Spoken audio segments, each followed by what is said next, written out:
start with, we're gonna go for an opening prayer with Lenny Llamas.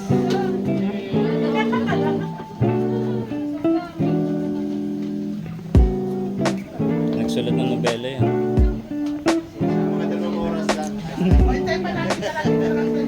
Sinusubukan memorize, hindi na memorize. Hi, magandang gabi po sa ating lahat. Magandang gabi po.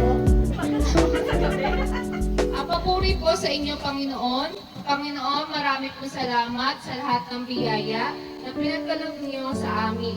Sa pagkakataon na tulad po nito, nagkasama-sama muli para sa masayang meeting. Sa samahan po na inyong nilabayan at napangalagaan.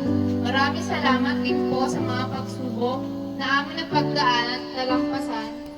Sa inyong paggabay sa mga taong dumating at umalis sa aming buhay, na naging instrumento po ninyo upang kami maging mas matagat, maunawin at mapagmahal sa isa't isa. Salamat po sa magandang kalusugan namin, sa masaganang hain po lagi sa aming hapagkainan, sa kaibigan na rin na pamilya namin. Patuloy niyo po kaming pagbabayan sa araw-araw, tulungan niyo po kaming maging matalino sa pagdidesisyon sa mga bagay-bagay sa aming buhay. Patuloy niyo pong patnubayan aming samahan, maging maunawain, pagmahal, at matulungin sa isa't isa. Lahat po ng ito ay mula sa inyo at alay po sa inyo. Merry Christmas po sa ating lahat at Happy New Year.